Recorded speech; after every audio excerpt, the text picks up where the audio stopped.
¿Qué tal? ¿Qué tal? Buen día, un gusto compartir con ustedes una emisión más de este su programa Enfoque Nacional, símbolo del pensamiento libre. En este día ya, como siempre les acompaña Dani Wilca y en esta oportunidad también Javier Guerrero acá en el máster de la emisora en la ciudad de Guayaquil. Muy bien, en el inicio de este tema es importante indicarles que también estamos ahora también a través de la tecnología de Facebook. Nos acompaña también Facebook Live, nuestra cuenta personal en @DaniWilca. Como les comentaba a ustedes, mis queridos amigos oyentes, ya haciendo una deferencia en este tema, el día de ayer se conmemoró el Día Mundial del Peatón. Esto se lo realizó en diferentes partes del mundo y Ecuador no fue la excepción, especialmente en la ciudad de Guayaquil, donde se realizó un acto conmemorativo para de esta forma llevar y recordar la importancia de los peatones. Como siempre, nosotros estamos donde se genera la noticia y la participación de quienes hacen parte de ella, que es la sociedad, que son los ciudadanos y las autoridades, como no puede ser de otra forma. Hablamos con el coronel Enrique Varias Randón, coordinador de la Unidad de Educación y Seguridad Vial de la ATM, quien se refirió al respecto indicándonos lo siguiente. Escuchemos atentamente. El Día Mundial del Peatón, justamente el día de hoy, 17 de agosto, hace 122 años que se ocasionó la muerte de una persona, de un peatón, producto de un accidente, un siniestro de tránsito. Esta activación está en todos los países del mundo y la Autoridad de Tránsito Municipal no puede ser la excepción. Estamos aquí con un festival artístico, con un show, estamos aquí con spots de recomendaciones para que los usuarios de la vía, en este caso el peatón, que es el más importante, conozca cuál es la normativa para que él pueda transitar con total seguridad por cada una de las vías de la ciudad de Guayaquil. Estamos reinventando nosotros el tránsito de la ciudad de Guayaquil. Apenas tenemos 3 años. El 2015, el 1 de agosto, asumimos la competencia. No solamente apuntamos al ordenamiento del tránsito público de buses con el sistema CITU, el Sistema Integrado de Transporte Urbano, que controla la velocidad, puertas, etcétera, sino que vamos y estamos apuntando ahora a la parte humana, a la parte del conocimiento, a la parte en donde ellos absorban las normas de comportamiento y de conducta vial para de esa manera disminuir y convertirlos en usuarios vial socialmente responsables. Qué bien, ¿no?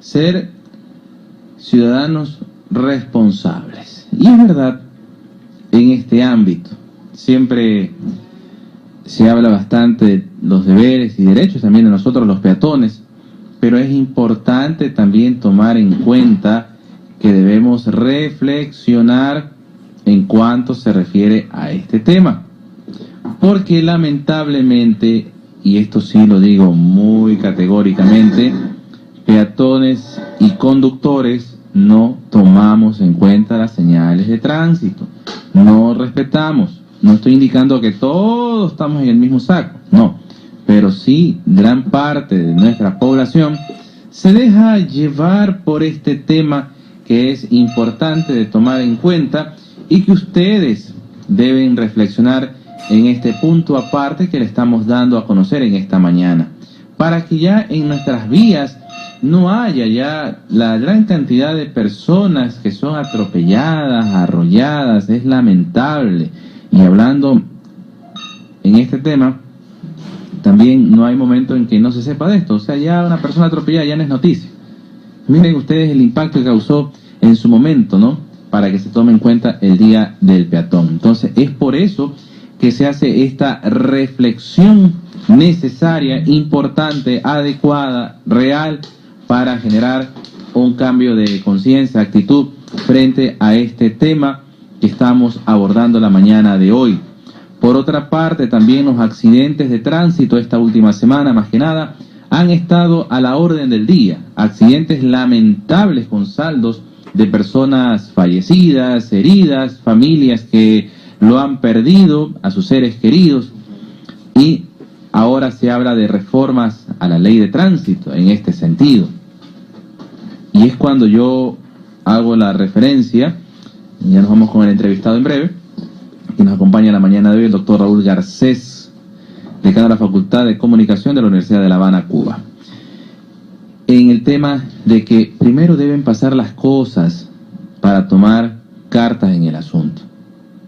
Es decir, primero debe pasar que haya accidentes, personas fallecidas, heridas, se toman correctivos, pero este problema no es de ahora. Este problema en Ecuador ha sido un tema recurrente.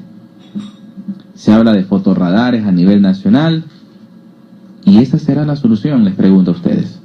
¿Será esa realmente la forma de empezar a ordenarnos o con multas más severas?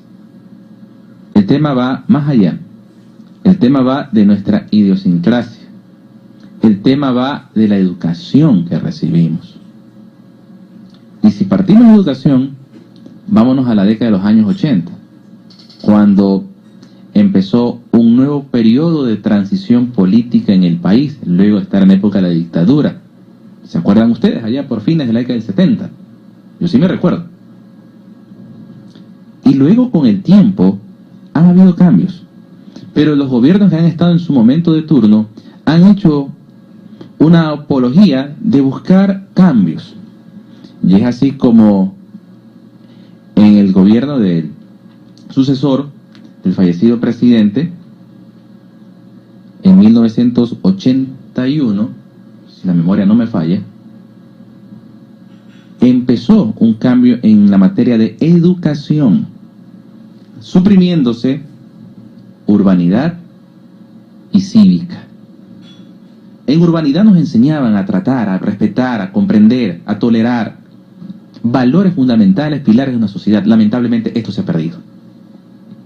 Hoy en día los ponemos como eje transversal, no, esto va nomás como complemento a computación, perfecto. En computación le ponemos un valor. Y así hemos pasado durante todo este tiempo. Educación vial se daba de una forma general. Ahora se va a tomar en cuenta que sea ya una materia de referencia desde la escuela y el colegio. Hoy en día, llamado unidades educativas y educación general de bachillerato. Entonces debemos empezar el tema educativo. A la falta de valores, a la falta de educación, aunado a esto con los tiempos actuales que vivimos, ¿qué resultados podemos esperar? Entonces, como sociedad, debemos reflexionar en este tema para evitar, por lo menos, que estos índices de siniestralidad en el país sigan aumentándose. Javier Guerrero, buenos días, bienvenido. 6 de la mañana con 48 minutos, 5 de la mañana con 48 minutos en las Islas Galápagos. Director Dani Wilca del programa Enfoque Nacional, símbolo de pensamiento libre. Buenos días, ecuatorianas, ecuatorianos, buenos días a lo largo y ancho de la patria y en el exterior. Hoy, director, 28 grados centígrados, sábado 18 de agosto. Este programa también en lo posterior va a ser retransmitido por Huila Radio, @Huila Radio, y por la clínica periodística Bajo la Lupa, @Bajo la Lupa S. Además nos pueden escuchar en vivo en radioatalaya.net, radio.com.es/atalaya-Guayaquil, y en lo posterior, más que lo posterior, ahora, director, en vivo estamos por Facebook Live, director, así que a todas las personas que nos están mirando aquí y fuera de la patria, pues un saludo enorme. Varias cosas que han ocurrido, director, a lo largo y ancho de la semana, fundamentales, sin duda alguna. Una de ellas, director, ayer se escuchó en audiencia pública a los miembros de la Corte Constitucional. Prácticamente firmaron su destitución la doctora Pamela Martínez, que no asistió, y la doctora Ruth Seni, que tampoco asistió. Director, lamentable noticia que golpea al Ecuador sobre nuestros hermanos fallecidos en los accidentes de tránsito. Director, usted lo decía en su editorial muy acertadamente respecto a un tema de educación vial, ¿no? Así que a nuestros hermanos, a sus familias, mi solidaridad, la suya sin duda alguna, y que Dios nos bendiga. Y sin más que decir, director, ya damos la bienvenida al doctor Raúl Garcés, doctor en Ciencias de la Comunicación de la Universidad de La Habana, decano de la Facultad de Comunicación en esta misma universidad en Cuba. y está ya aquí en los estudios de Radio Atalaya. Don Dani. Muchas gracias, Javier. Qué bueno, ¿no? Contamos con un invitado de lujo. Como siempre, de primera. Y como siempre en Atalaya damos la apertura para que ustedes, estimados amigos que están a través del dial, a través de internet, a través de Facebook Live, puedan interactuar con nosotros y seguirnos de cerca a través de esta su programación de Enfoque Nacional. 6 de la mañana con 50 minutos menos una hora en la región insular en las Islas Galápagos. Así que gracias a quienes también se van sumando. Pueden comentar también vía WhatsApp al 099-851-3284. Reitero el número 099-851-3284, donde nosotros estaremos siempre abordando los temas de actualidad y dándoles a conocer todo lo que se genera en cuanto se refiere a este tema. Bienvenido, doctor Raúl Garcés. Hablamos de tiempos modernos y hablamos de comunicación como eje primordial.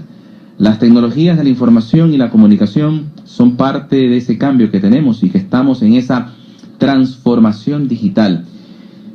En su experiencia y estar al frente de una facultad de comunicación en La Habana, Cuba, ¿cómo se va abordando este tema de la comunicación en el sentido de la isla, en que todos conocemos el proceso que vivió durante mucho tiempo y ahora pues que estamos ya en una nueva forma de gobierno más abierta, hay una mayor apertura y que esto indica pues que se van ya acoplándose a los actuales momentos que vive la sociedad?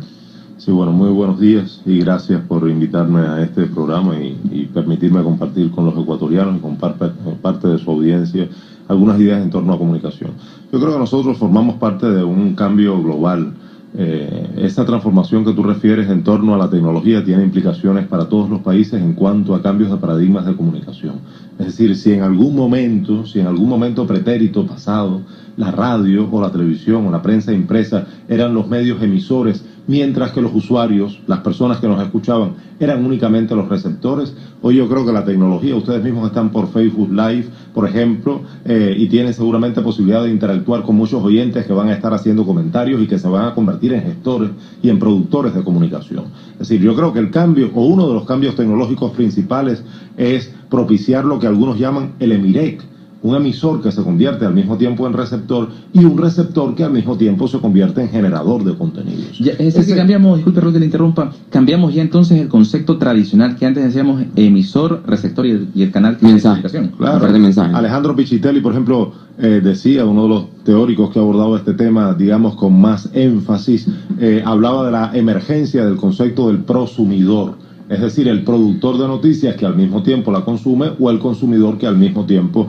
las produce. Esto tiene una expresión en Cuba. Cuba, desde el punto de vista de infraestructura tecnológica, en los últimos años ha tenido que enfrentar muchos desafíos. Es un país cuya conectividad a Internet, cuyo acceso a Internet era de un 25%, relativamente retrasado respecto a otros países de la región, de América Latina e incluso del Caribe. Eso está cambiando de un modo más o menos radical, de un modo más o menos acelerado. Hoy el país tiene más de un 40% de acceso a Internet, lo cual se ha incrementado progresivamente en los últimos años y se corresponde con una tendencia que puedes encontrar en América Latina, que ya vivieron muchos de nuestros países. ¿Qué quiero decir con esto? Si tú comparas, por ejemplo, el acceso a Internet de Estados Unidos con el acceso a Internet de algunos de nuestros países, te vas a encontrar que el acceso a Internet en los países desarrollados es mayor. Sin embargo, el crecimiento de Internet, el ritmo de crecimiento en muchos de los países desarrollados, si los comparas con América Latina, es menor. Es decir, América Latina tiene menos acceso, pero al mismo tiempo ha tenido un ritmo de crecimiento en los últimos 15 años exponencial respecto a países más industrializados. Eso significa, desde mi punto de vista, que no deberíamos establecer una relación directamente proporcional entre brecha económica y brecha digital. Hay determinadas políticas públicas que pueden favorecer el uso y el acceso a la tecnología. La tecnología puede empezar siendo cara, pero se abaratan los costos en la medida que se generaliza determinada infraestructura y determinadas posibilidades de acceso para los usuarios. Y eso facilita, insisto, que los índices de crecimiento y que los niveles de acceso sean mayores. Es una tendencia que también está viviendo la isla, es una tendencia progresiva. Sabes que el escenario de confrontación política con los Estados Unidos, por ejemplo, ha privado a Cuba de comprar o acceder a a infraestructura tecnológica que acelere estos procesos. Te puedo decir, por ejemplo, debajo de Cuba, en el Caribe, pasan un montón de cables de fibra óptica que vienen desde el sur de la Florida y conectan con América Latina y no pueden ser usados por el país. Sin embargo, recientemente ha habido una conexión de cables de fibra óptica de banda ancha con Venezuela, también provenientes de otros países que están modernizando un poco la infraestructura de la isla y podrían favorecer progresivamente que los niveles de acceso a Internet y a las tecnologías aumenten.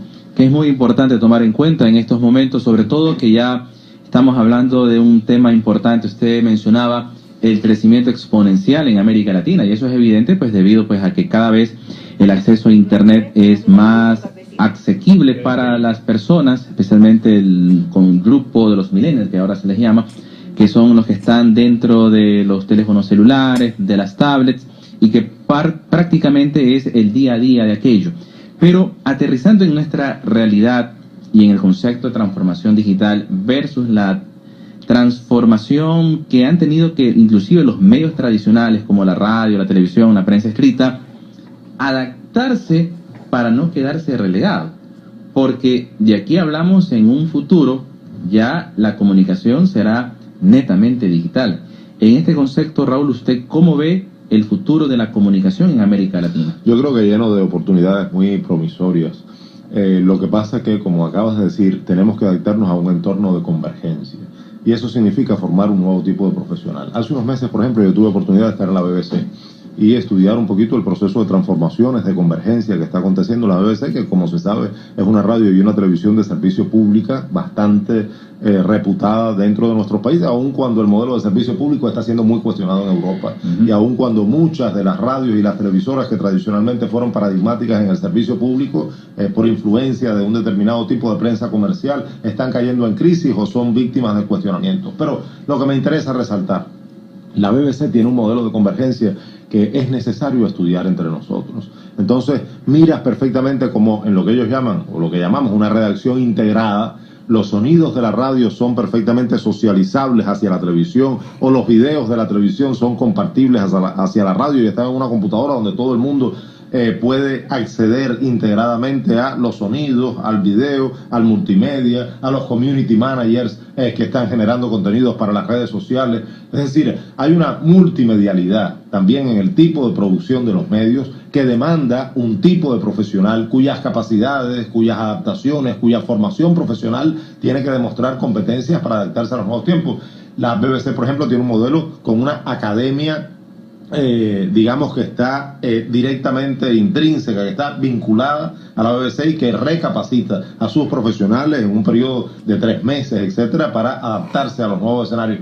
Y aquellos profesionales que no puedan adaptarse sencillamente se tienen que ir de la emisora. Entonces nosotros, yo creo que tenemos que avanzar hacia un entorno donde no solo cambia el entorno profesional, donde no solo cambia el entorno, qué sé yo, tecnológico, sociopolítico de nuestra sociedad, sino también cambian las universidades. Las universidades tienen que adaptarse a esos nuevos entornos y tenemos que formar un profesional ya no de la radio, ya no de la televisión, ya no de la prensa impresa, sino que sea capaz de lidiar con todos los lenguajes, producir contenidos para todos los lenguajes y tener un tipo de relación con las audiencias y con la ciudadanía radicalmente distinto. Y que esto es importante, Raúl, lo que usted menciona, ¿no? Formar nuevos profesionales. Pero hoy en día la comunicación digital, ya se ha hablado en su momento el 1.0, 2.0, el 3.0, hoy estamos ya cerca entre el 3 y el 4.0, que indica que el profesional o el medio de comunicación ya totalmente comprende estas necesidades que usted hablaba de multimedial, aparte de eso también de generadores de valor agregado, por ejemplo, hablemos de community managers y de todo este gran amplio bagaje de la comunicación. Es decir, los medios de comunicación, los periodistas actualmente, los productores, locutores, necesariamente ya deben empezar ya a ir mutando paulatinamente o en esa transición, así como en su momento fue la radio en el sonido, luego está la televisión, que está en formato digital terrestre, acá en Ecuador y en otros países de América Latina. Entonces, si el profesional de la comunicación no toma en cuenta esto, prácticamente se queda relegado y no poder encontrar una plaza que aspire a cubrir sus justas necesidades. Yo creo que hay que asumirlo como una oportunidad y no como una amenaza, aun cuando efectivamente puede significar una amenaza si no sabemos interpretar el cambio social. y el cambio tecnológico, y el cambio comunicacional, y el cambio en todos los órdenes. Pero yo creo que hay que asumirlo como una oportunidad, porque primero es la oportunidad de que tengamos un nuevo profesional, un profesional que no se interese tanto por los géneros periodísticos. Probablemente ya no importa tanto si lo que hacemos es información, entrevista, reportaje u opinión, aun cuando efectivamente existen diferencias entre los géneros periodísticos que seguimos estudiando en las universidades. Pero lo importante es conversar, decir verdades, tener capacidad de diálogo, no hacer oídos sordos a lo que dice la audiencia, tener posibilidad de explotar la interacción, tener posibilidad de abrir los teléfonos y que la gente pregunte, o que la gente tenga sus propios blogs, o que la gente tenga su propia página en Facebook, o que la gente tenga su propia página en Instagram, o que la gente tenga su propia cuenta de Twitter, y que la utilización de las redes sociales convierta también a las personas, a nuestros consumidores, a nuestras audiencias, en ciudadanos.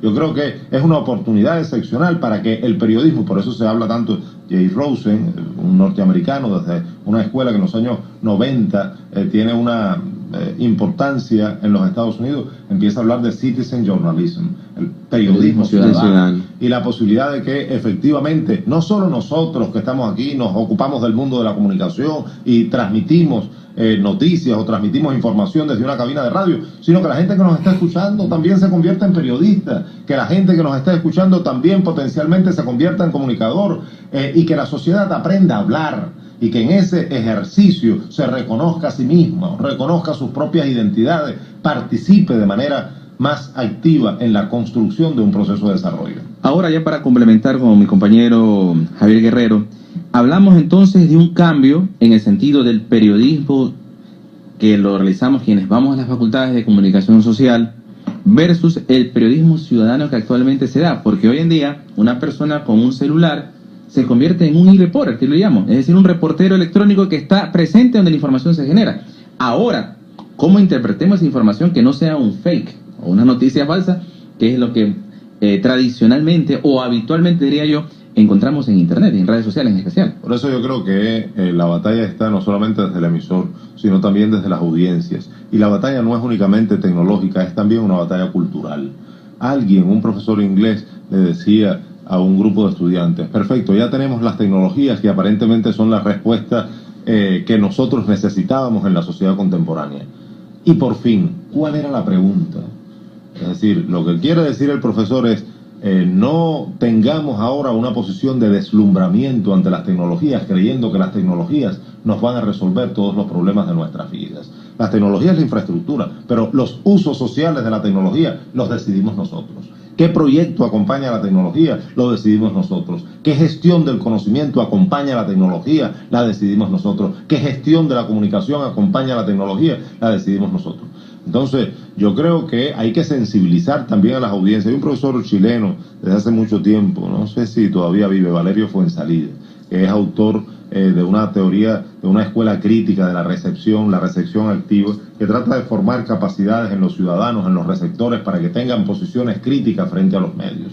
Si usted ve, una invasión cultural de series de X país, y de pronto ve House of Cards, y ve Grey's Anatomy, y ve Degrassi Junior High, y ve cualquiera de esas series que cualquiera de nosotros ve y tiene rating altísimo, pero tiene la posibilidad de establecer frente a ella una recepción crítica. Si tiene capacidad de establecer frente a la fake news que trata de justificar Mark Zuckerberg, pero que son absolutamente injustificables, una posición proactiva, y trata de discernir qué cosa es lo real y qué cosa es lo intrascendente, qué cosa es lo mentiroso y qué cosa forma parte de una noticia reputada desde el punto de vista del contraste de fuentes, desde el punto de vista de su seriedad.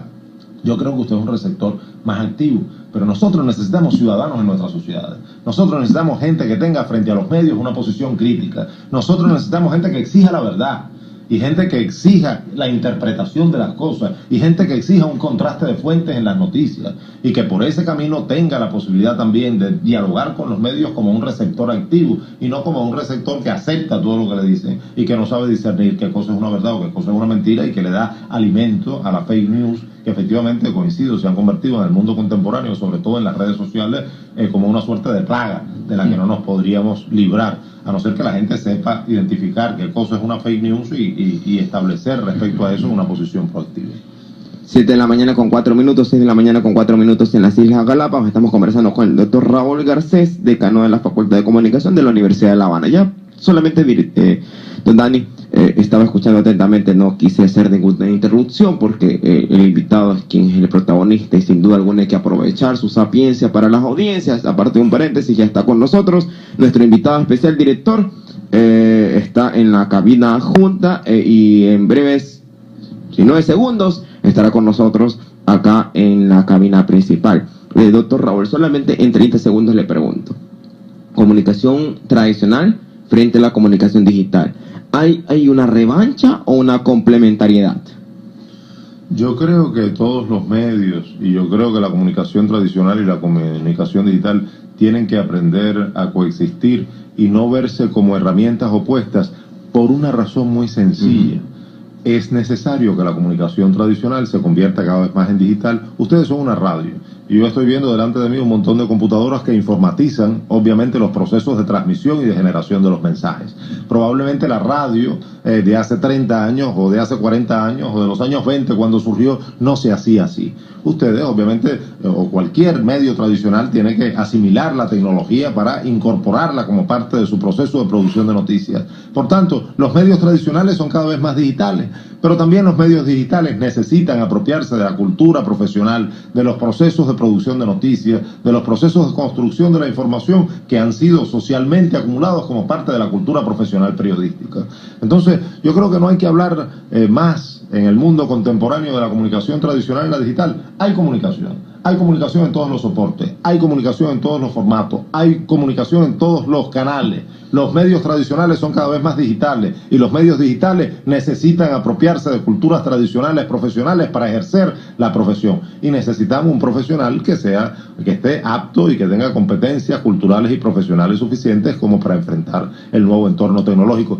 Yo creo que por ese camino andamos, pero insisto, no es solamente una batalla de infraestructura, es también una batalla de mentalidades, de guiones mentales, de cómo adaptar nuestras mentes y nuestro conocimiento a las demandas de la sociedad contemporánea. En este caso podríamos decir acá en nuestra América Latina ya los medios digitales van ganando espacio. Acá, por ejemplo, en Panamá tenemos una asociación que se llama AMEDIPA, Asociación de Medios Digitales de Panamá. Acá en Ecuador también en este aspecto hay una naciente asociación de hecho al momento que es AMECODE. Usted, y esta es la pregunta con la cual yo finalizo, ¿está de acuerdo que los medios de comunicación digitales deban ya empezar a ser considerados, 1, y 2, estar ya como asociados para ofrecer una oportunidad o un abanico diferente a lo tradicional? Claro, por supuesto. Hay quien habla, que se pregunta cuáles son, digamos, los requisitos que tiene la institucionalización de un campo profesional. La comunicación, por ejemplo, que es un campo relativamente reciente, si tú lo comparas con la filosofía o con el derecho, necesitó de escuelas de comunicación que estuvieran en todas partes. Nacieron probablemente en Estados Unidos, pero se expandieron rápidamente por Europa y luego en América Latina, sobre todo en los años 60. Escuelas de comunicación que enseñaran comunicación. Investigación en comunicación que investigara comunicación. Y formación profesional o competencia profesional o desarrollo del campo profesional a partir del propio desarrollo de los medios y de otros ámbitos de actuación de la comunicación que contribuyeron a desarrollarla como disciplina y a incentivarla como una ciencia. Bueno, ¿qué es lo que hace falta para que se desarrollen los medios digitales? Institucionalizarlos cada vez más. El desarrollo profesional, la articulación de organizaciones profesionales, la articulación de los medios digitales en función de intercambiar experiencias, en función de socializar determinadas prácticas profesionales, en función de socializar buenas prácticas y criticar las malas. Pues estábamos hablando ahora mismo de la fake news. ¿Cómo vamos a enfrentar la fake news? Eso no es un asunto que le podamos dejar solamente a la ciudadanía. Eso depende de políticas públicas. Puede haber políticas públicas reguladoras de los estados para, a través de leyes, a través de normativas, aquel que diga una mentira por internet, aquel que socialice un video falso por Facebook, tiene que ser penado. Probablemente nuestra sociedad no está suficientemente preparada en el ámbito jurídico para enfrentar ese fenómeno. Tiene que prepararse. Si usted difunde un video pornográfico, si usted difunde un video de un tiroteo o una masacre que puede incentivar a la violencia de otras personas o de los niños nuestros que están sentados frente a una máquina una parte del tiempo de sus días, si usted difunde una mentira, usted tiene que pagar por eso. usted tiene que ser penado por eso, no sé si con una multa, no sé si con otro tipo de normativa, pero en todo caso lo que quiero decir es que hay que prepararse también en el ámbito jurídico, hay que prepararse en el ámbito profesional y hay que prepararse en el ámbito cultural para enfrentar la demanda de la sociedad contemporánea. Tenemos fenómenos nuevos, los fenómenos nuevos necesitan pensamiento nuevo y despojarnos de muchas de las etiquetas que hemos construido en nuestras mentes para enfrentar esos fenómenos de una manera distinta, novedosa, revolucionaria. Bien, perfecto. Muchas gracias, Gracias a al ustedes invitado nuevamente y por también- permitirnos estar. Y esperemos conversar más adelante estos temas. Algo que rescata usted, debemos ya empezar a institucionalizarnos en el campo de los medios digitales para que tengan su espacio y también, con lo que usted indicaba, buscar intercambiar experiencias, ¿no? Y que no genere simplemente que se coarta una libertad de expresión, que es lo que se ha venido interpretando cuando hablamos de generar una asociación, o que se va a limitar el respeto cuando indicamos que la libertad de expresión es el pilar de un medio, pero también la responsabilidad de cómo lo hacemos. 7 de la mañana con 10 minutos. Gracias, doctor Raúl, por estar aquí con nosotros. Sé que tiene actividades en la FAC solo de la Universidad de Guayaquil. Esperemos una siguiente ocasión, ya aprovechando las vías de comunicación digital, videoconferencia, poder seguir profundizando en estos temas del gran constructo llamado comunicación, doctor. Gracias a ustedes. 7 de la mañana con 11 minutos, director. Así es, continuamos nosotros con Enfoque Nacional, símbolo del pensamiento libre. Hemos tenido un tema interesante, qué bueno, ¿no? Cuando hablamos de comunicación y de compartir también experiencias que se dan también en otros lugares importantes, como es el caso de La Habana, Cuba, y tomando en cuenta estos modelos que son necesarios, pero que son equivalentes a que debemos mejorar nuestra forma de hacer comunicación, y es lo que yo siempre he estado de acuerdo en este ámbito, y qué bueno que escuchar esto pues genere este tema de reflexión, de análisis, y ahora que estamos en este tiempo de reformas a la Ley Orgánica de Comunicación, también se empieza a generar estos cambios importantes en esta oportunidad y generar el cambio que todos demandamos, una comunicación más activa, y qué bueno que esto empiece a generarse. Tenemos ya la presencia de nuestro invitado especial la mañana de hoy, nada más ni nada menos que un personaje que ha estado mucho tiempo, y para mí es un gusto estar dialogando ya en breve con una alta autoridad del país en el ámbito judicial, el doctor Aquiles Rigail. Gracias por acompañarnos en esta mañana. Y de igual forma también vamos a dialogar sobre un tema que es el diagnóstico del aparato judicial del Ecuador, y entre otros que son importantes también para que ustedes escuchen, analicen y también puedan sacar esas conclusiones. Y con usted, doctor Aquiles Rigail, tengo un recuerdo particular por parte de mi padre, Raúl Wilca, quien trabajó mucho tiempo aquí en Atalaya y quien se recuerda bastante una anécdota que me ha hecho referencia, que cuando yo era pequeño, usted me tuvo en manos. Y qué grato poder verlo a los años, ¿no? Y son cosas que uno busca, ¿no? En aquellos años, de los años 80, 90, y cómo pasa el tiempo y usted se mantiene con esa actividad en busca de poder aunar esfuerzos para acercarnos un poco más a esa justicia que tanto anhelamos. Bienvenido, buenos días. Muchísimas gracias, Dani, muy gentil por sus palabras y por la invitación. Esta radio para mí pues tiene recuerdos imborrables que voy a comentarlos en este momento. Mi padre, Aquiles Rigail Molme, trabajó mucho con Voltaire Paladines, con Lucho Alcíbar Elizalde, con Rafael Guerrero Valenzuela, en un programa de crónica deportiva muchos años atrás. Y justamente pues Voltaire Paladines fue el que crea esta radio, la Radio Atalaya. Tenían un grupo muy interesante de reporteros, de entrevistadoras deportivas y todo eso, así que siempre yo me recuerdo con mucho cariño esta radio.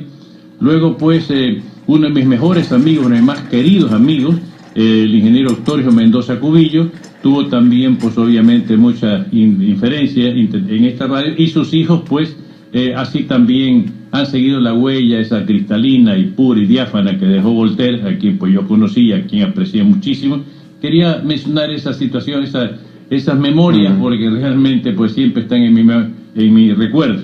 Tengo todavía fotos muy añejas de Voltaire Paladines con mi papá, justamente en el programa que se llamaba Guayaquil Deportivo, con Rafael Guerrero y con Lucho Alcíbar Elizalde, que recordarán ustedes, pues fue uno de los 4 mosqueteros que fueron a Lima y ganaron premios pues a nivel sudamericano. Y mi papá fue también nadador, pero pero los principales, por supuesto, estaba de suplente en el banquillo, por decir aquí, pero siempre esta radio tiene para mí especialísimo afecto y muchísimos recuerdos muy, muy gratos. No, usted, qué bueno que recordar, ¿no? En los inicios también de Radio Atalaya, cuando empezó este proceso, porque recuerden ustedes que antes de ser Atalaya, pues era Radio Universitaria Atalaya, y luego de esto, pues como socios, don Rafael Guerrero Valenzuela, que en paz descanse, al igual que quien fue el gestor, don Voltaire Paladines, socios, pero luego de esto, pues cada uno abrió su medio de comunicación, dándose pues como la radio CRE y Atalaya en el dial que actualmente está durante más de 73 años. Son detalles importantes. 7 de la mañana con 15 minutos, 6 de la mañana con 15 minutos en las Islas Galápagos. Doctor Aquiles Rigael, buenos días, gracias por estar aquí en Atalaya muy temprano, usted como siempre no es la primera vez de que atiende de manera noble y generosa a los medios de comunicación. En lo particular ya hemos conversado anteriormente y ciertamente es grato escuchar no solamente como audiencia, sino ahora como parte de los actores de la comunicación, parte de sus anécdotas en el mundo de la radio, desde sus padres. Pero más allá de eso, doctor Rigael, al menos para nosotros es todo un honor poder estar con una alta autoridad, un ciudadano íntegro, probo, como yo lo decía en una entrevista anterior que le hice, es un hombre de libros, un hombre de academia, pero que sin duda alguna, a pesar de que hoy ocupa una alta dignidad, no pierde usted su humildad, y desde el equipo de producción que le contactó usted sin ningún reparo y con toda gentileza nos dijo: ahí estaré, muchachos. Bueno, y es el día en que he llegado para poder tener con nuestras audiencias y compartir un poco su talante al frente del aparato judicial. Una labor titánica, doctor Rigael. Bueno, es una tarea realmente para hombres convencidos de que la libertad, la justicia y el derecho son pues elementos primordiales para la vida humana. Hay una vieja expresión que dice que solo la verdad os hará libres. La mentira siempre causará trastornos y ofensas al ciudadano y a la comunidad. Por eso es que estoy aceptado este reto difícil, realmente muy difícil. Comenzamos pues a trabajar a las 8 de la mañana, terminamos a las 8 de la noche o más, prácticamente con un pequeño descanso, y tratamos de salir adelante en este reto realmente muy, muy duro, que es dejar, cuando ya nos vayamos en el mes de diciembre o enero, dependiendo de ciertas circunstancias, dejar un camino, una huella, para que quienes vengan detrás de nosotros, pues sepan que tienen que seguir esa huella. La huella es descubrir dónde está la corrupción, dónde está el abuso, dónde está el soborno, desgraciadamente, pues, de muchos administradores de justicia que se han aprovechado del cargo que les entregó el país para hacer justicia, para llegar a la verdad, para llegar al convencimiento, pero que lamentablemente las tentaciones de los sobornos, los abogados también, que muchas veces pues olvidan su real significación y procuran pues a través del dinero corruptor, del oro pues malvado,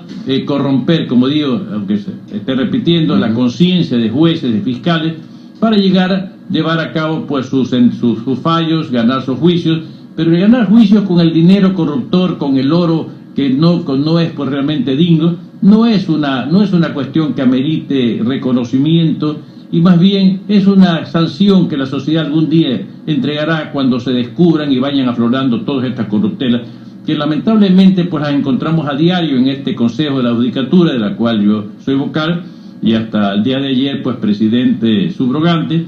Y créanme ustedes son personas jóvenes, yo soy hombre bastante mayor, y en toda mi larga vida profesional, tengo más de 50 años de vida profesional, créanme que nunca en mi vida anterior he conocido una situación tan alarmante, tan abrumadora, tan realmente escalofriante como las corrupciones que ahora se existen. Y yo lo digo con toda franqueza, yo no tengo pelos en la lengua, como se dice, para afirmar una verdad silenciosa, pero es que si uno no saca la verdad adelante, entonces seguirá siendo pues la mentira la que gana, la que triunfa. Y yo pienso que el mundo entero, el país entero, tiene que darse cuenta de que esta lucha que tenemos nosotros es muy ardua, muy dura, y seguramente tendremos hasta retaliaciones algún día, no lo sé, ni me importa, pero pienso que el país entero debe sensibilizarse de esta lucha que estamos llegando, dejando atrás ciertas críticas formales o conceptuales que se superan entre los vocales, y de hecho se han superado notablemente, estamos en una sola línea armoniosa. Pero mire usted, yo siempre tengo una vieja expresión que la repito permanentemente: los malos triunfan cuando los buenos son indiferentes. Y ese es el gran pecado de la sociedad ecuatoriana, la indiferencia. Pueden ver un crimen, pueden ver un delito, pero miran para otro lado. No quieren comprometerse, no quieren ir a denunciar. Y eso no está bien, porque justamente la indiferencia es un gran pecado. La Biblia condena la indiferencia como un gran pecado. La omisión, ¿no? La omisión. No puede ser que si un ciudadano se sabe de una acción negativa de un juez, lo silencie por miedo. No, eso no puede ser. Desde el Consejo de la Judicatura estamos proclamando a los cuatro vientos que cuando sepa el ciudadano, sepa cualquier ciudadano de una acción negativa, nefasta, contraria al derecho de un juez o administrador de justicia, la denuncie. Estamos receptando denuncias y la estamos procesando, siempre dentro del derecho del debido proceso y, por supuesto, lo fundamental, constitucional, del derecho a la defensa. Así que estas son mis palabras introductorias, espero no haberme extendido, pero realmente mi misión y la de los cuatro vocales que me acompañan es la de llegar a cabo un verdadero saneamiento de todas las lacras de la función judicial que han venido pues enseñoreándose durante estos 10 años, aprovechándose pues el despotismo, la tiranía, la cobardía y todo aquello pues que ha venido pues sangrando a la comunidad ecuatoriana de los niveles de justicia y de derecho que haya aspirado. 7 de la mañana con 21 minutos, 6 de la mañana con 21 minutos en las Islas Galápagos. Estamos conversando con el doctor Aquiles Rigail, vocal del Consejo de la Judicatura de Transición, hasta ayer presidente encargado. Don Dani. Así es, Javier. Pero usted habló de estas lacras, de todo este esquema de corrupción. Inclusive también se habló de injerencia en su momento por parte de un vocal del Consejo de la Judicatura de las funciones que usted estuvo al frente como presidente encargado durante estos días. Él interrumpe un poco, don Dani, totalmente irrespetuosas las aseveraciones del doctor Albán. Yo siempre le he dicho, y creo que el doctor Aquiles no me deja mentir porque ya llevamos un tiempito que nos conocemos. Diferencia sí, pero jamás la ofensa, ni mucho menos sutil. El utilizar expresiones como la trampa, la mañosería, aunque sea por redes sociales, oiga, no viene al cabo, porque eso no une, eso divide, eso soslaya ya una sociedad que ya estaba herida en su momento por todo lo que hemos visto. Y en vez de propender hacia una unión, hacia una diferencia de criterios, pueden haber en los abogados, doctor Rigail, mucho más.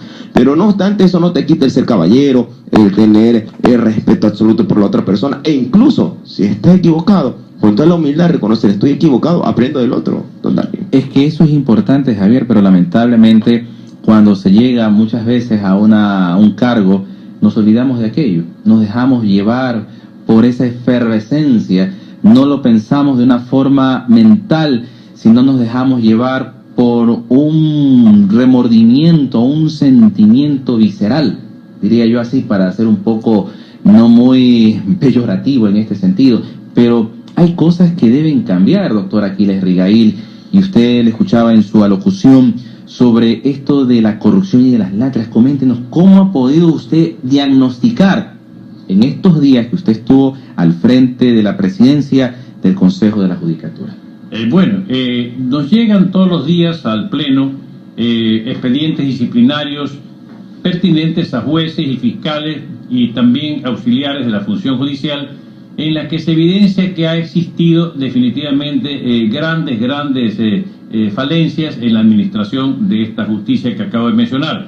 Entonces el Pleno inmediatamente conoce los expedientes, los analiza, los discute, ve que sí le han dado derecho de defensa al juez o al fiscal, y luego toma una decisión, que puede ser la destitución. De hecho hemos llegado a algunas destituciones en estos días, la suspensión por 30 días o menos, o también en casos leves una amonestación, pero hemos llegado a aplicar destituciones varias que realmente han ameritado esa decisión drástica, pero lamentablemente pues no podemos hacer otra cosa que aplicar la ley.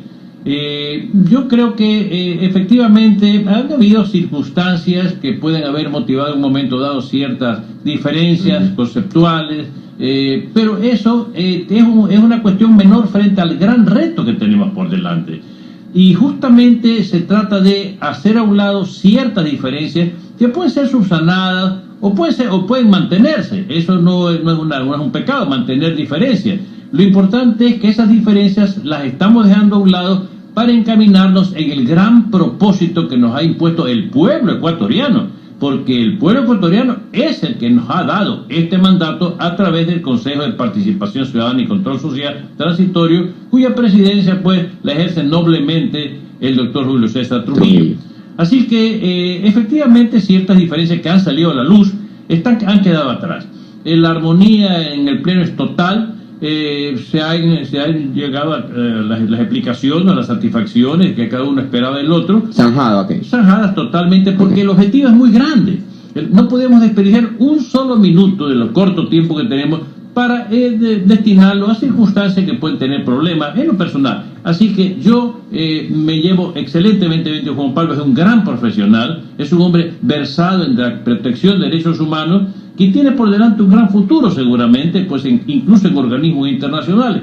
De tal modo que quiero dejar hecha definición de los problemas que han existido, seguramente seguirán existiendo, pero los haremos a un lado o consideraremos que no tienen la importancia que tiene el reto que el país nos ha impuesto y a quien le debemos nuestro esfuerzo, nuestro sacrificio, y también le debemos la unidad que debe imperar en esta labor titánica, esta labor desafiante, doctor Rigail, respecto a brindar a la sociedad una justicia expedita, pero que también le dé a cada cual lo que le corresponde. Eso nos enseñaban en las aulas universitarias, doctor Rigail. Lo ha llevado a usted como presidente encargado y como vocal a tirar, y perdónenme la expresión, una gestión hacia los ciudadanos. Y veo yo que constantemente en la judicatura usted recibe a los actores de justicia, recibe a las mujeres abogadas, recibe a los abogados del Guayas, recibe a los abogados de todas las provincias, van hacia Ambato, por citar una provincia, escuchan las problemáticas, escuchan las necesidades. ¿Cuál es la mayor satisfacción de escuchar a quienes se fajan todos los días en los tribunales? Me ha hecho una gran pregunta, y créame que yo soy hombre, como le dijo usted, todo el mundo sabe, bastante mayor, pero me emociona profundamente, me entra un gran sentimentalismo cuando llegamos a las ciudades, llegamos a las provincias y abrimos las puertas del Consejo de la Judicatura, que antes estaban cerradas. Mucha gente nos dice: doctor, si no podíamos llegar ni a la esquina para poder hablar con algún funcionario del Consejo de la Judicatura, hasta nos corrían, la policía nos sacaba. Y ahora estamos aquí, entramos y hablamos y decimos todo lo que queremos, denunciamos a jueces, denunciamos a fiscales, decimos que tal juez es así o de otra manera. Entonces, son gente pobre, humilde, gente trabajadora, ancianos, que en definitiva saben que ahora sí tienen voz, la voz de ellos y la voz de nosotros, que también hablamos por cuenta de ellos. Eso es una cosa que a mí, a mis años, que yo debería ser hombre duro ya, me conmueven profundamente. Cuando veo, por ejemplo, a un sargento del ejército que dice que en el 30S lo acusaron de haber puesto una bomba o un taco de dinamita y lo condenaron a 5 años de cárcel, con videos forjados, con videos con grabaciones falsas. Una anciana de 80 y más años que dice: mi hijo está en la cárcel purgando una pena de 12 años, doctor, haga algo. Pues bien, vamos a hacer, y no algo, vamos a hacer muchísimo, porque vamos a ir a la Asamblea Nacional con una propuesta para que exista amnistía general para todos ellos, hombres y mujeres, indígenas, gente de la policía, del ejército, que acusándolos, que el tirano Correa, acusándolos de haber querido matarlo, inventó una tramoya judicial con los cómplices, con los servidores, con los lacayos, y ahora pues resulta que esa pobre gente, esos hombres dignos, los militares dignos, han destruido su carrera y están purgando penas de prisión. Pero vamos a hacer un esfuerzo muy grande, y estoy seguro que con un organismo que preside Oscar Ayerbe y el doctor Carlos González, que precisamente para reivindicar esto, vamos a ir a la Asamblea. Estamos preparando un documento para que la Asamblea acoja, como estoy seguro que así va a ser, la amnistía general para todos aquellos perseguidos injusta e ignoblemente por la revuelta supuesta del 30S, que fue una situación que ameritaba solamente reclamos de tipo laboral, reclamos de tipo remunerativo, pero jamás se intentó pues de ninguna manera asesinar al presidente. El coronel Carrión, el director del hospital, ¿cómo es posible que un hombre de ciencia de pronto haya ido a purgar una pena también, perseguido, acusándolo de haber pues supuestamente fraguado cosas que no eran verdad? Este es uno de los grandes objetivos, hacer justicia, no solamente corregir las injusticias, sino hacer justicia, y va a ver usted que vamos a empeñarnos a fondo para que se dé la amnistía a todos los injustamente acusados y condenados por el 30S. Don Dani, esperanza para los ciudadanos que clamaban justicia, esperanza para los familiares que tienen a sus seres queridos, perdónenme la expresión, en el tarro, injustamente, como lo ha dicho el doctor Rigail. Don Dani. Así es, y más que nada acercarnos un poco más a la justicia, doctor Aquiles Rigail, porque no hay justicia verdadera, en el sentido de que todos de una u otra forma, tanto una parte acusada como una parte afectada, también buscan acercarse a la justicia, pero no hay justicia más segura que la divina en este sentido, sin lugar a dudas. Pero aterrizando en nuestro día a día, también usted, dentro de su función, también ha recibido también, no solamente de lo que indicaba mi compañero del vocal Albán, sino que también usted, por suspender en este caso temporalmente a la juez Paola Dávila por un caso que ya todos conocemos y que se habla de persecución en su momento contra aquellos funcionarios que, debiendo hacer uso del derecho, aplican de acuerdo a su concepto, de acuerdo a su visión, este tipo de alternativas sustitutivas a la prisión, como el caso del exministro Iván Espinel. Sí, bueno, la decisión de suspender a la jueza Paola Dávila por 90 días con goce de sueldo, porque la ley así lo exige, provino del doctor Marcelo Merlo, quien es el presidente titular del Consejo de la Judicatura.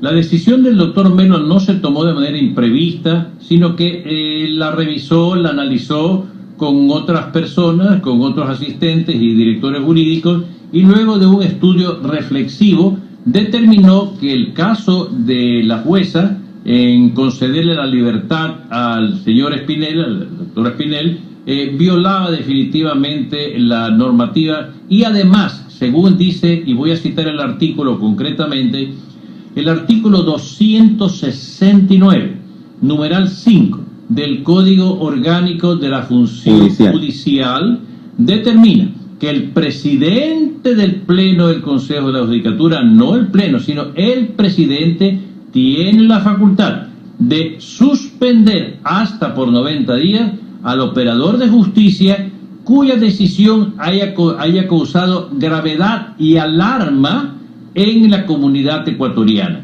De tal modo, y además urgencia, porque esos son los términos, la urgencia y la gravedad, la alarma ciudadana, por tanto. Así pues, la decisión del doctor Melo estuvo amparada en una norma muy específica que le permite suspender a la jueza, y también pues dadas las circunstancias de alarma. Pero quiero hacer notar una cosa: el anterior consejo, el cesante consejo de la judicatura, este es el nuevo, vamos a decir así, este es el nuevo consejo de la judicatura. Voy a hacer esa diferencia. De aquí en adelante voy a hablar del nuevo consejo de la judicatura. Y el nuevo consejo de la judicatura jamás aplicará, como lo hacía el anterior, el viejo consejo de la judicatura, medidas pues que eran totalmente injustas y destituía a los jueces, supuestamente por error inexcusable. Eso era una aberración y una injusticia, porque no se le permitía al juez el derecho de defensa, sino que se le aplicaba punitivamente una sanción que lo hacía perder su puesto.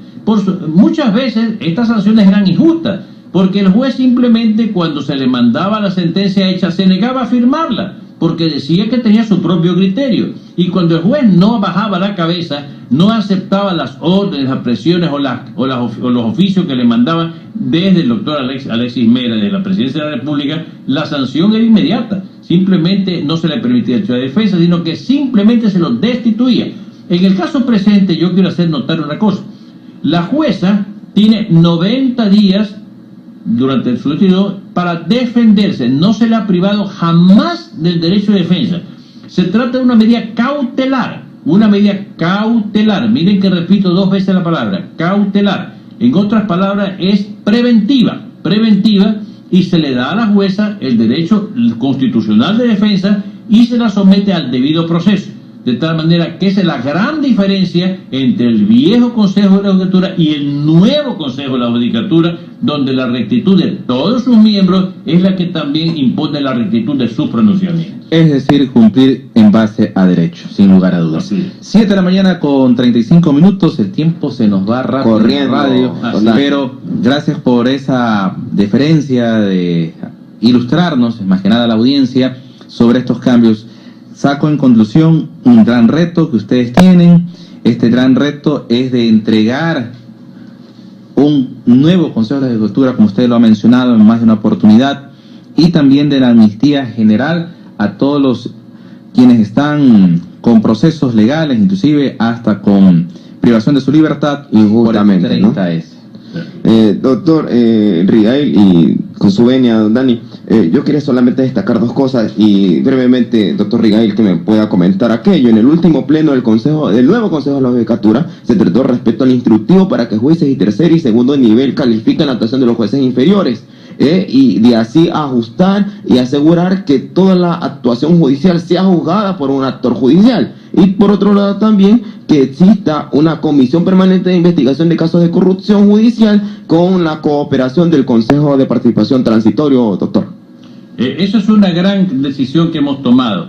Extraordinaria decisión y unánimemente, por supuesto, en el sentido de que ya el juez de arriba, el juez superior, el juez Atcuen que llaman, del juez Acu es el inferior, no simplemente va a revocar la sentencia, sino que va al revocar la sentencia, va a hacer un análisis prolijo y reflexivo de lo que es lo que hizo el juez interior. Cuándo violó la ley, cuándo violó un derecho ciudadano, cuándo se dejó a un lado el debido proceso, cuándo no motivó su sentencia, y esas reflexiones obligatorias que tendrá por delante y que las debe tener siempre en la instancia superior, servirá de base para que el juez inferior, el juez de primer nivel, cumpla rigurosamente con todo lo que le ordena la ley al dictar una sentencia, porque de otro modo, el juez superior ya sabe, ya tiene la obligación de revisar no solamente ciertos aspectos procesales, sino tiene que revisar la conducta ética del juez inferior y promover al Consejo de la Judicatura su informe para que tome alguna decisión. Esto es importantísimo. La otra cuestión que usted cita también, formidable, porque va a formarse una comisión de investigación de todas las sentencias que fraudulenta e ignoblemente fueron dictadas durante el régimen anterior, durante los 10 años anteriores, que condenan al inocente y absuelven al culpable. Hemos hecho entonces una tarea muy importante, producto del consenso pues espiritual e intelectual y legal de los al que hemos llegado. Así es, no me queda más que agradecerle a usted, doctor Aquiles Rigail, y desearle los mejores éxitos dentro de esta actividad que usted desempeña, que sin duda con la experiencia suya va a dar lustre a este concepto de justicia, y sobre todo para quienes asuman, tengan a bien saber que deben acercarse a la justicia que tanto anhelamos los ciudadanos, acercarnos a ella, doctor Aquiles Rigail. Muchísimas gracias. Voy a citar solamente para terminar y agradeciendo esta oportunidad que el Consejo de la Judicatura tiene respaldo constitucional en el artículo 178 y en el artículo 181 de la Constitución, que obliga al Consejo de la Judicatura como órgano de administración para supervisar, seguir adelante procesos disciplinarios y vigilar el funcionamiento de la función judicial. Así también estos 2 artículos constitucionales que nos permiten intervenir justamente, no ingerir en la función judicial, sino intervenir en los procedimientos que se están llevando a cabo para que la cumplan con la transparencia en los fallos judiciales. El artículo 254 también del Código Orgánico de la Función Judicial respalda y asimila perfectamente las 2 disposiciones constitucionales que he dicho. Así que el Consejo de la Judicatura tiene perfecto derecho colectivo y ahora sí a través del Pleno, de informarse y también de hacer el seguimiento, la supervisión, para que la transparencia de la función judicial sea un hecho que deje pues huella futura. Gracias, doctor Aquiles Riguel, por estar con nosotros. No será la última oportunidad que lo tengamos por acá, compartiendo su sapiencia y su experiencia. Aparte, termino yo, don Dani, agradeciendo y pidiéndole disculpas al licenciado Julio Ayala por los minutos que nos hemos tomado de su programa, don Dani. Por supuesto, pero... Yo también pido disculpas a Julio.